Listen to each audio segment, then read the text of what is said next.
మీ business విస్తరించాలనుకుంటున్నారా? మార్చి 16-17 హైటెక్స్ లో franchise India biggest ఫ్రో expo.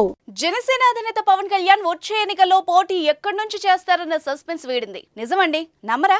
Bhimavaram కాదు, కాకినాడ కాదు, పిఠాపురం నుంచి ఎమ్మెల్యేగా పోటీ చేయడానికి రెడీ అయిపోయారు.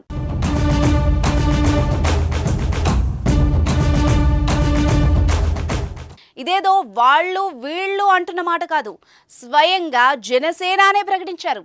దీంతో ఇది ఫిక్స్ చేసుకోవచ్చు. ఇటీవలి కాలంలో పవన్ ఎంపీగా పోటీ చేస్తారన్న ప్రచారం బాగా జరిగింది. కేంద్ర పెద్దలు పవన్ ని పార్లమెంట్ నుంచి పోటీ చేయాలని సూచించినట్టు ప్రచారం జరిగింది. దీంతో పవన్ ఏపీ అసెంబ్లీలో అడుగు పెట్టరా అనుకుంటూ జన సైనికులు, పవన్ ఫ్యాన్స్ నిరుత్సాహానికి గురయ్యారు.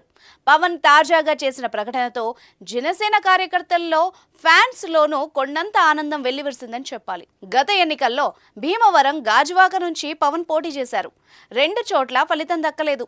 దీంతో ఈసారి పగడ్బందీగా ప్లాన్ చేసి సర్వేలు చేసి మరీ తాను పోటీ చేయబోయే ప్లేస్ ని ఖరారు చేసినట్టు తెలుస్తోంది. పిఠాపురంలో జనసేనకు బాగా పట్టుండడంతో పాటు కాపు సామాజిక ఓటర్లు ఎక్కువగా ఉండడం పవన్ కు కలిసొచ్చే అంశమని అనలిస్టులు భావిస్తున్నారు. ఈ క్రమంలోనే పవన్ ఎట్టకేలకు పిఠాపురం ఖరారు చేసుకున్నట్టు తెలుస్తోంది. TDP chief Chandrababu Naidu TDP 2వ జాబితా రిలీజ్ చేసిన రోజే మంగళగిరి పార్టీ ఆఫీస్ నుంచి జనసేనాని తాను పోటీ చేయబోయే నియోజకవర్గంపై క్లారిటీ ఇవ్వడం విశేషం. అయితే అధికార వైసీపీ నుంచి పిఠాపురం బరిలో వంగ గీత పోటీ చేయబోతున్నట్టు సమాచారం.